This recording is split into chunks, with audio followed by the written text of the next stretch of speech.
Bonjour mesdames et messieurs, bienvenue à Hebdo 4, votre émission qui traite d'informations locales. Voici le contenu de cette édition du 14 février. La ville de Passepébiac a réglé définitivement le dossier de son ancien directeur général, M. Paul Langlois. La SADC lance un appel aux artistes de la Baie des Chaleurs. Céline Breton, la directrice générale de Culture Gaspésie, nous informe sur certains de leurs nombreux dossiers.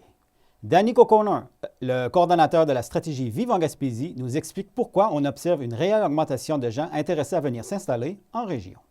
Appel de collaboration pour le magazine Gaspésie. Le mois de février, mois du parrainage pour le bioparc. Et une première d'une série de petites capsules portant sur l'assurance-emploi. Bonne émission tout le monde! Tout d'abord, le 5 février dernier, le conseil municipal de Passepébiac a pris position concernant une décision du tribunal administratif du travail dans le dossier de M. Paul Langlois, ancien directeur général, lors d'une séance extraordinaire. En voici un court extrait. Considérant que le conseil de ville de Passepébiac a suspendu son directeur général le 15 janvier 2018, considérant que le conseil de ville de Passepébiac a définitivement coupé le lien d'emploi avec son directeur général le 28 février 2018, considérant que le directeur général s'est prévalu de ses droits de contestation devant le tribunal administratif du travail, considérant qu'il y a eu 2 médiations, considérant que la ville de Passepébiac a fait sa preuve en septembre 2019, considérant que le directeur général a étayé certains éléments en août 2020. On dirait que je suis en train de perdre la voix. Considérant la décision du tribunal administratif du 8 janvier 2021, considérant que le tribunal a accueilli la plainte du directeur général, considérant que le tribunal a annulé la destitution de celui-ci, considérant que le directeur général ne sera pas réintégré au service de la ville, considérant que la ville ne versera pas de salaire perdu au directeur général, considérant que la ville ne versera pas de cotisation REER au directeur général, considérant que la ville ne versera pas de montant sur un pourcentage de 1,5 % au directeur général sur les subventions obtenues pendant sa période d'emploi, considérant que la ville de Passepébiac a épargné sur le salaire du directeur général pendant 3 ans une somme substantielle d'environ 270 000 $. Considérant les frais d'avocat de la ville déjà entamés, soit de 77 077 $ et 18 sous. Considérant la décision du tribunal administratif du travail du 8 janvier 2021 que la ville verse un montant total de 250 312 $, taxes incluses au directeur général, considérant que la ville aurait pu aller en révision judiciaire, considérant que la préparation d'un dossier en révision judiciaire pourrait représenter plusieurs dizaines de milliers de dollars, considérant que la révision judiciaire elle-même pourrait représenter plusieurs dizaines de milliers de dollars en frais supplémentaires, considérant tous les autres frais inhérents à ce dossier et à une révision judiciaire, considérant que la Ville peut mettre fin à ce litige, et là, il serait proposé et appuyé par d'autoriser le maire et le directeur général de régler définitivement le dossier CQ 2018-1092 en payant les sommes déterminées par le tribunal administratif du travail, soit un total de 250 312 $ taxes incluses par chèque, fait à l'ordre de l'étude DS Avocats Canada en fidéocommis, et ce au plus tard le 8 février 2021. Donc, c'est de manière unanime. Merci beaucoup. Et je dois quand même souligner à tous, au conseil municipal, que ce soit dans ce dossier ou dans tous les autres dossiers à la ville de Passepébiac, pendant mon mandat, on a toujours travaillé à étudier, à analyser tous les dossiers afin de rendre la meilleure décision possible au niveau administratif et toujours de bonne foi. La Société d'aide au développement de la collectivité de la Baie des Chaleurs lance un appel de projet pour la réalisation d'une œuvre d'art. Charles Guérette, le président du conseil d'administration, nous en parle. On a déménagé dans les nouveaux locaux là, au printemps. On n'a pas vraiment encore pris possession des locaux au cause du contexte du travail, du contexte que tout le monde travaille à domicile, là, mais on a quand même de nouveaux locaux qui ont été installés. Puis d'ailleurs, c'est un peu dans ce contexte-là de nouveaux locaux qu'on a, dans l'aménagement qu'on a fait, on a décidé de lancer un appel d'offres auprès des artistes de la région Baie-des-Chaleurs pour, je dirais, agrémenter notre environnement des aires communes, mais également pour soutenir les artistes de la région. Et on a lancé tout récemment un appel d'offres pour les gens intéressés à déposer leur candidature pour des œuvres d'art qui pourraient être mises dans nos locaux. C'est quel genre d'œuvre que vous souhaitez acquérir? Nous, dans le fond, qu'est-ce qu'on aimerait bien, c'est que, puis ça qu'on met un peu dans nos critères d'appel d'offres, là, on aimerait bien que ça représente le territoire de Baie-des-Chaleurs, puis idéalement que ça soit en lien avec notre mission et notre valeur. Donc, ça vient rejoindre le développement de la collectivité, ça vient rejoindre le développement durable, l'achat local, l'innovation, la création. Et c'est sûr qu'à travers tout ça, on considère que les arts et la culture font partie prenante, je dirais, du développement de la collectivité, du développement économique de la région. On trouve important de les soutenir et de leur faire un clin d'œil dans ce sens-là. Y a-t-il plusieurs critères d'admissibilité? Le principal critère, je vous dirais, c'est d'être un résident artiste de la Baie-des-Chaleurs. C'est le principal critère qu'on vise là-dedans. Dans le fond, on veut vraiment soutenir notre collectivité locale. On demande aussi que l'artiste soit rattaché au Conseil de culture de Gaspésie, pour Culture Gaspésie. Je ne sais plus le conseil maintenant, excusez-moi, c'est Culture Gaspésie, là, leur titre officiel. Autrement, bon, c'est sûr qu'on veut que ça ait un artiste qui sait son métier et non pas uniquement un artiste occasionnel. Là. On veut soutenir l'artiste de métier. Donc, il doit être reconnu comme professionnel ou on va être reconnu comme professionnel. C'est principalement les grandes lignes. Dans le fond, nous, on vise des œuvres d'art un peu de tout modèle. C'est sûr d'un art visuel, mais ça peut être autant une peinture, une œuvre de sculpture ou autre. Dans le fond, on laisse assez libre, large la partie là, que des créations. Dans le fond, on a envoyé dans notre appel d'offres des dimensions de nos locales qu'on a disponibles pour pouvoir avoir une certaine harmonie avec notre environnement. Là. Mais la création est vraiment à l'artiste lui-même, là, dans la mesure qu'il tient compte de notre réalité, de notre environnement, pour que ça s'harmonise, puis qu'idéalement, ça correspond un peu, ou ça symbolise un peu le territoire Baie-des-Chaleurs et la mission de la SADC. Est-ce que c'est une ou plusieurs œuvres qui seront retenues? Dans le fond, nous, on a libéré une enveloppe de 4 000 pour le projet comme tel d'appel d'offres. L'artiste peut nous présenter 1 ou 2 ou jusqu'à un maximum de 3 projets. Donc, il pourra avoir en finale 3 œuvres ou une œuvre, dépendant comment l'artiste fonctionne, là, puis qu'est-ce qu'il y a comme projet à nous présenter. Là. Mais nous, on a une enveloppe maximale de 4 000 à offrir pour l'œuvre ou les œuvres d'art. Puis là, il y a sûrement une date limite pour déposer sa candidature. Là. Oui, dans le fond, nous, c'est ça. C'est que là, on a donné aux gens le date limite qui est le 26 pour le dépôt de l'intérêt, dans le fond. C'est pas seulement le dépôt de l'œuvre d'art, c'est vraiment de déposer la candidature pour être retenu comme artiste. Une fois qu'il est retenu, on va s'entendre avec lui, mais on va laisser un laps de temps là, pour la création de l'œuvre. Ça va être de 4 à 6 mois, dépendant un peu. On verra négocier avec l'artiste comme tel, qu'est-ce qui est possible, qu'est-ce qui est réaliste. Là, on ne veut pas non plus faire de contraintes trop grandes, là. Mais dans le fond, on veut quand même donner des délais pour pouvoir réaliser leur œuvre. On veut une œuvre originale, donc qui représente un peu notre environnement, notre territoire. Là. Donc, ce n'est pas une œuvre nécessairement qui est déjà en place, c'est une œuvre qu'on veut que l'artiste crée pour l'occasion. Les personnes intéressées à déposer leur candidature ou les gens qui ont besoin d'informations supplémentaires, ils vous rejoignent comment? Je vous dirais que la manière la plus directe, ce serait via le site web de la SADC, où tous les détails sont là comme tels. Et il y a même aussi les coordonnées pour rejoindre soit l'agente administrative ou la directrice générale qui pourrait leur compléter les questionnements qu'ils ont, ou encore s'ils veulent visiter les lieux pour avoir une image plus précise de l'environnement dans lequel on veut mettre l'œuvre d'art. C'est possible. Dans le fond, je dirais aux gens d'aller voir sur le site de l'SADC. Ils peuvent même aussi aller voir sur le site de Culture Gaspésie, qu'eux aussi sont partenaires avec nous et sont même prêts à accompagner l'artiste dans sa démarche artistique s'il juge utile pour le projet. En terminant, quel impact souhaitez-vous que une telle initiative ait dans la région? Je vous dirais que, en tout cas, comme information, entre nous, on a un peu espoir que notre petite initiative de SADC crée un mouvement dans la communauté auprès des entreprises, organismes de la région qui peut-être aussi pourrait un peu faire certaines démarches pour soutenir également l'artiste local.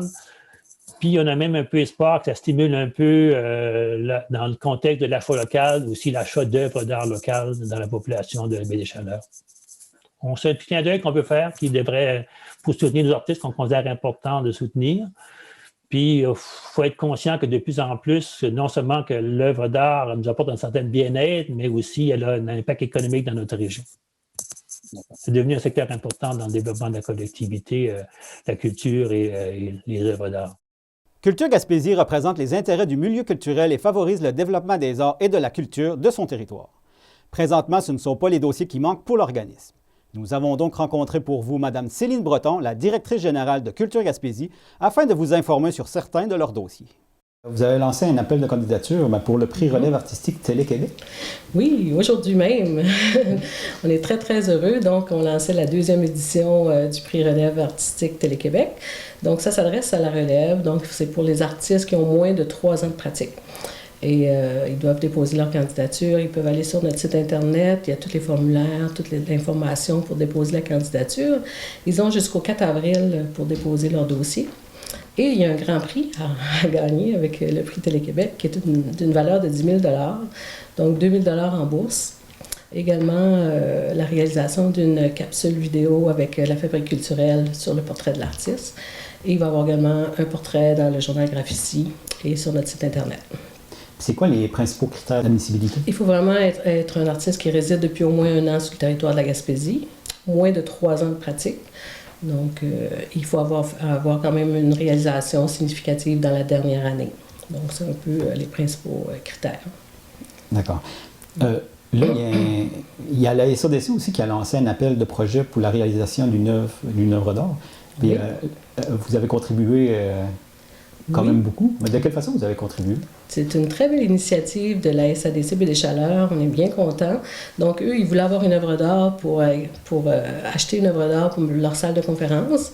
Et nous, ben, on les a accompagnés. On venait tout juste à la Culture Gaspésie de lancer un appel de projet pour l'acquisition d'œuvres d'art. Donc, on les a accompagnés dans le processus, comment concevoir, quels critères demander, comment tout formuler l'appel d'offres, dans le fond. Et on leur a offert également notre agent de développement pouvait accompagner les artistes à les aider à monter leur dossier pour déposer. Donc, ça a été une belle collaboration avec la SADC. Et donc, ils ont mis un budget de 4 000 $ pour l'achat d'une œuvre d'art pour leur salle de conférence. Et on encourage tous les organismes, les entreprises qui auraient envie de faire de même pour encourager nos artistes, de venir nous voir, puis on va les accompagner, puis on va les aider à produire des appels d'offres.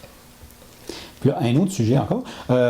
Vous êtes en préparation d'une concertation sectorielle prochainement. C'est quoi au juste? Oui, on est très contents. On avait hâte de rencontrer notre monde. Tu sais, depuis 1 an, tout le monde de la culture a vécu des gros bouleversements.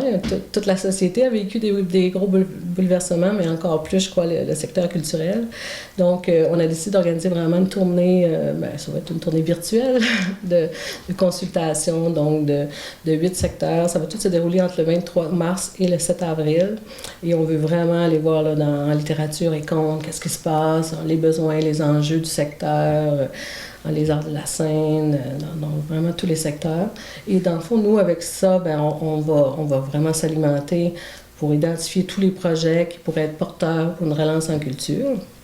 Et on va pouvoir essayer de les accompagner. Puis nous, on est en train de préparer notre prochaine planification stratégique 2022-2025. Donc, tout ce qu'on va aller chercher comme information sur les besoins du milieu, ça va alimenter nos plans d'action puis notre planification stratégique. Là, il y a beaucoup de choses qui se passent au niveau de Culture Gaspésie, puis il y a beaucoup de dossiers qui sont en cours. Les gens peuvent vous suivre là, sur Internet puis sur Facebook aussi. Oui, on est très présent sur les réseaux sociaux, donc Instagram, Facebook et compagnie. Et également sur notre site Internet, là, il y a beaucoup d'informations, culturegaspésie.org. Donc, on invite les gens. On est plus facile à rejoindre présentement à cause de la pandémie par courriel, mais on invite les gens à communiquer avec nous là, et ça va nous faire plaisir de les accompagner dans leurs besoins. Lors de notre dernier entretien, Danick O'Connor, le coordonnateur de la stratégie Vive en Gaspésie, nous a expliqué pourquoi, selon lui, nous observons une réelle augmentation de gens intéressés à venir s'installer en région. Monsieur Danick, selon vous, quels sont les principaux facteurs qui font qu'il y a de plus en plus de gens qui sont intéressés à venir s'installer ici en région? C'est une question intéressante. Il y a 3 éléments là, pour nous qui rentrent en ligne de compte. Le premier, c'est qu'on vit un changement au niveau du mode de vie des gens, de la culture. Ça existe depuis avant la pandémie, là, depuis environ 4 ans. On voit un intérêt beaucoup plus grand des gens pour les régions. Puis là, cette année, on le ressent encore plus, là. Autant il y a eu dans les années 90, début des années 2000, un grand départ vers les grands centres, mais là, on est en train de vivre le contraire. On est en train de vivre la volonté des gens de se rapprocher là, des régions. Fait que ça, c'est un phénomène, c'est pas une tendance passagère, là. C'est la même chose, je vous dirais, ici, ailleurs au Canada, aux États-Unis. Donc, c'est quelque chose, c'est un mouvement important. Deuxième élément, c'est que la Gaspésie, elle attire par elle-même. C'est en lien avec ce que je vous ai dit tantôt, là. Mais les gens veulent avoir des grands espaces, veulent pouvoir avoir des maisons avec des cours, des terrains, la proximité de la nature, la chaleur humaine aussi. Puis le fait qu'il y ait beaucoup plus d'emplois présentement, ça aide beaucoup là, à faire en sorte que les gens viennent s'établir. Fait que la région en tant que telle, là, elle est attirante. Déjà, plus attirante que bien d'autres régions. Je n'ai même pas parlé de la beauté des paysages, là, mais c'est évidemment pour les nouveaux arrivants, ça rentre en ligne de compte aussi, là. Généralement, les gens qui viennent s'établir et qui ne sont pas déjà originaires de la Gaspésie, c'est un coup de cœur. C'est ce qu'on entend toujours là, de ces gens-là. Ils viennent à un moment donné ou à un autre, dans leur jeunesse, dans un voyage d'été ou peu importe, là, c'est un coup de cœur, tout le temps. Puis le troisième élément, c'est qu'on s'est organisé comme région. On a vécu des années vraiment, vraiment dures. Et puis là, il y a nous, au niveau de la stratégie régionale, où on a mis en place plein d'actions qui n'existent pas nécessairement dans les autres régions. Puis on travaille conjointement avec les places aux jeunes, les services d'accueil des nouveaux arrivants, puis d'autres aussi organisations qui travaillent pour l'enjeu de la démographie puis attirer des gens ici. Ça veut dire environ une vingtaine de personnes, 20-25 personnes qui travaillent à temps plein sur cet enjeu-là. Il n'y a pas d'autres régions qui ont une structure aussi élaborée que nous autres, puis des actions aussi concertées puis importantes. Puis au cours des 4-5 dernières années, ça a vraiment beaucoup payé. Puis dans la dernière année, avec les résultats qu'on a eus, ça a vraiment beaucoup payé aussi. Il y a plusieurs régions, je vous dirais, là, qui nous appellent, qui nous posent des questions pour savoir comment on a réussi à monter tout ça. Puis, évidemment, il y a beaucoup de régions qui veulent faire comme nous là. En ce moment, là, on ne se le cacherait pas. Fait qu'on continue à travailler sur la longueur d'avance qu'on a sur eux. Puis, pour l'année à venir, puis les années à venir, on sait que ça va être des résultats intéressants qu'on va continuer à avoir là, à ce niveau-là. Vous êtes tous invités à collaborer au numéro estival numéro 201, celui de août-novembre 2021 du magazine Gaspésie. Marie-Josée Lemaire-Caplet, qui est responsable des communications et rédactrice en chef du magazine Gaspésie, nous informe à ce sujet. Bonjour Marie-Josée. Bonjour. Premièrement, pouvez-vous nous expliquer, c'est quoi au juste le magazine Gaspésie? En fait, le magazine, c'est une revue d'histoire régionale, donc qui porte vraiment sur l'histoire de la Gaspésie, qui est fait avec des auteurs qui collaborent d'un peu partout. C'est vraiment une revue qui rejoint, je dirais, nous, on se plaît à dire les Gaspésiens d'origine, d'adoption et de cœur. Donc, oui, des gens qui sont Gaspésiens mais qui sont à l'extérieur, ou des amoureux de la Gaspésie qui viennent régulièrement puis qui portent la péninsule dans leur cœur.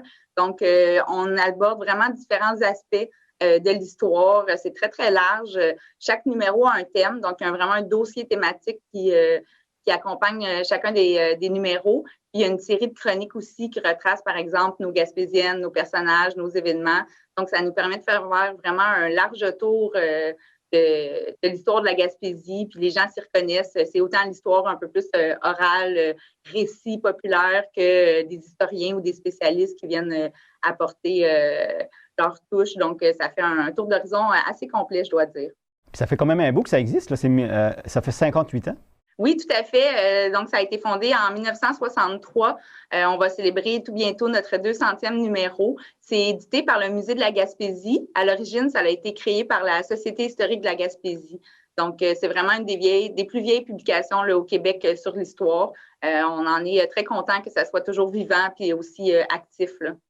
Puis là, présentement, vous lancez une collaboration pour l'édition de cet été? Oui, tout à fait. Donc, pour chacun des numéros, en fait, on fonctionne comme ça. On fait un appel de texte à la population en général qui aurait quelque chose à dire sur notre sujet. Pour cet été, on a choisi d'aborder les traverses d'eau. Donc, tout ce qui traverse un cours d'eau, tout ce qu'on prenait pour traverser d'une rive à l'autre. Donc, ça peut être des traversiers, des ferries, des petites barges à une époque, là, par exemple, entre Percé et l'île Bonaventure. Mais ça peut être aussi toute la question des ponts. Donc, les ponts couverts, il y en a beaucoup qui ont disparu aujourd'hui, mais on en a eu vraiment beaucoup en Gaspésie. Les ponts ferroviaires, là, que les gens appellent communément les ponts de fer. Ça peut être les ponts de glace, ça peut être du portage. C'est vraiment comme toutes les façons de traverser les cours d'eau. Et on en a vraiment beaucoup en Gaspésie. Donc, on a eu beaucoup de sortes de traverses, là, que ce soit des ponts ou des traversiers, là. Donc, je pense qu'il y a vraiment quelque chose à dire là-dessus. Ça peut être autant l'histoire, en fait, par exemple, d'un pont qu'un corps de métier. Tu sais, si quelqu'un, par exemple, son grand-père a travaillé à la construction d'un pont ou a été capitaine d'un traversier, ça peut être vraiment intéressant. Nous, on cherche vraiment toutes les bonnes histoires autour de ça.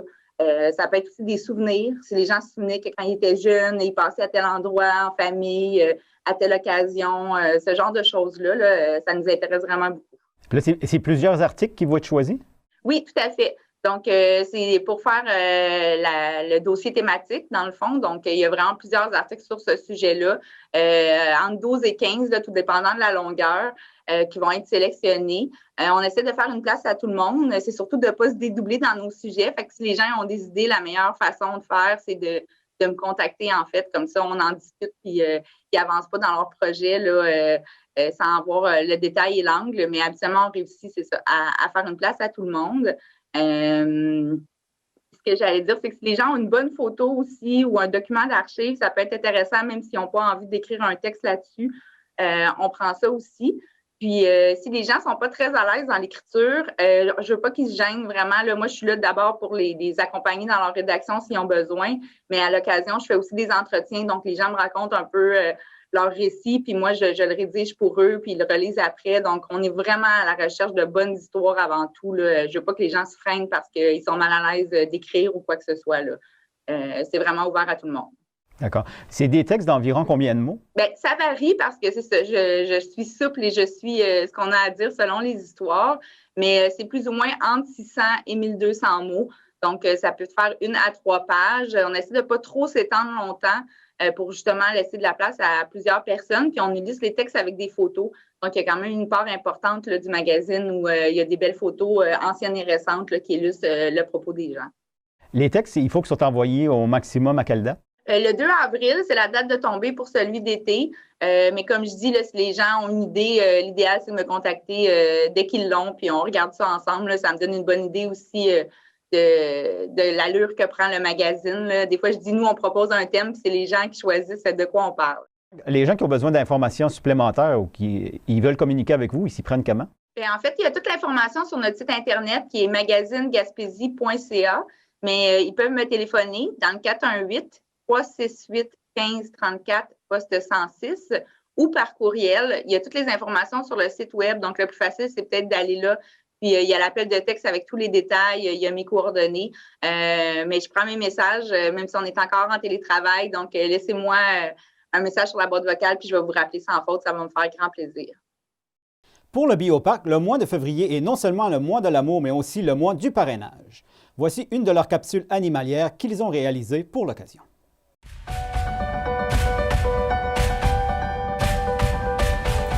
Bonjour, je suis suis Stéphanie Benz, biologiste responsable de l'éducation au Bioparc. Aujourd'hui, je vais vous parler d'une mission spéciale du Bioparc. Donc, en plus d'être un parc animalier où on observe des animaux nés en captivité, on va aussi servir de refuge. Donc, on va accueillir des animaux orphelins. C'est le cas, entre autres, des ratons laveurs, des moufettes, des renards. On va aussi accueillir des animaux qui sont blessés et qui peuvent pas retourner en nature. C'est le cas, entre autres, de nos oiseaux de proie. Finalement, parfois, on accueille des animaux qui ont été gardés illégalement en captivité par des particuliers et qui viennent trouver une maison de retraite ici au Bioparc. C'est le cas, entre autres, de notre tortue des bois. Aujourd'hui, je vais donc vous présenter 3 de nos vedettes, 3 animaux qui sont justement arrivés comme ça de la nature et qui passent le reste de leur vie ici au Bioparc. Commençons par Lorenzo. Lorenzo est un orignal qui est né en 2017. Il a été retrouvé dans le Parc national de la Gaspésie, tout petit, frêle et très affaibli. Par concertation avec les gens du parc, les agents de protection de la faune ainsi qu'une vétérinaire, il a été récupéré. Il était si faible au début qu'il a dû passer un certain temps à la clinique vétérinaire, puis il a été amené ici au Bioparc pour être biberonné par nos gardiennes animalières. Notre Lorenzo est rendu à 3 ans, il est bien en santé et il a pris beaucoup de coffres depuis. Le deuxième animal que je vais vous présenter est Merguez. Merguez est un jeune ours noir qui a été récupéré à l'automne 2020 par les agents de protection de la faune. C'est un ours en fait qui a été observé pendant plusieurs jours dans la cour arrière de résidence privée et comme il était observé seul, il avait très peu de chances de survie en nature comme il n'avait pas encore 1 an. Donc c'est pour ça que les agents l'ont récupéré et nous l'ont amené ici au Bioparc où elle est au plus grand soin. Éventuellement, elle va être jumelée dans l'habitat avec nos 2 autres ours, Couscous et Paprika, mais pour l'instant, ils sont chacun de leur côté. Le dernier animal que je vais vous présenter est le pigargue à tête blanche. Ici au Bioparc, on a 2 pigargues, Audace et Diabolo. Audace, ça fait déjà plus de 20 ans qu'il est ici au Bioparc. Dans les 2 cas, c'est des animaux qui ont été braconnés, donc tirés illégalement avec des fusils, et dans les 2 cas, ils ont dû être amputés d'une demi-aile des suites de leurs blessures. Étant comme ça handicapés, ils ne peuvent pas retourner en nature, ils ne pourraient pas se nourrir adéquatement. C'est pour ça qu'ils sont ici pour vivre une retraite. Et déjà plus de 20 ans pour Audace, ça nous montre qu'ils sont très confortables ici au Bioparc. Pour nous aider dans notre mission de refuge, vous pouvez parrainer un animal, que ce soit un de ceux que je viens de vous présenter ou n'importe quel autre animal du Bioparc, vous pouvez avoir votre rôle à jouer. Le parrainage, c'est un don que vous faites pour nous aider à absorber une partie des coûts pour les soins de nos animaux, que ce soit les vaccins, la nourriture, l'enrichissement, c'est votre impact qui va nous aider à absorber une partie des coûts. Le parrainage, c'est aussi avantageux pour vous, puisque vous allez recevoir par la poste différents documents parlant de l'animal. Vous allez aussi recevoir des surprises dépendant du parrainage que vous choisissez et en cours d'année, vous recevrez des nouvelles de nos animaux. Au Bioparc, le mois de février, c'est le mois du parrainage. C'est bien sûr le mois de l'amour. Donc, vous pouvez donner un parrainage à quelqu'un que vous aimez et bien sûr parrainer votre animal préféré du Bioparc. Alors, pour vous impliquer dans votre Bioparc préféré, parrainer un animal. Bonne journée!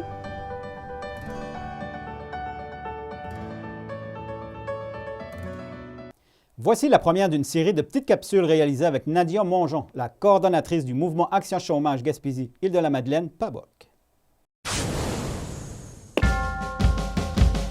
Pour commencer aujourd'hui, pour la première capsule, je vais vous parler des 3 conditions requises au préalable pour faire une demande d'assurance-emploi. Dans les conditions, on parle qu'il vous faut un emploi assurable. Un emploi assurable, ça veut dire que vous êtes dans un cadre, premièrement, vous êtes encadré, vous avez des règlements, des procédures, des choses à respecter. Ça veut dire aussi d'avoir vraiment une relation employeur-employé. Et ça veut dire payer des cotisations à l'assurance-emploi. Ça, c'est la première condition. La deuxième, on parle de l'arrêt de rémunération, c'est un arrêt de séjour qui est vraiment important. Donc, la minute qu'on finit de travailler, puis qu'on sait qu'on va finir de travailler, il faut attendre une période de séjour pour dire qu'on peut se qualifier à l'assurance-emploi. Et en troisième lieu, dépendamment de votre région, de où vous demeurez, il y a différents taux de chômage, puis le taux va venir influencer le nombre d'heures que vous avez besoin pour vous qualifier à l'assurance emploi. Comme ici, en Gaspésie, en général, je vous dis bien en général parce que ça varie ici aussi, on parle d'environ 420 heures. Donc voilà, ça c'est les préalables. Je vous souhaite une belle journée. Et voilà, mesdames et messieurs, ce qui complète l'édition de votre émission Hebdo 4 du 14 février. Merci beaucoup d'avoir été avec nous et à la prochaine!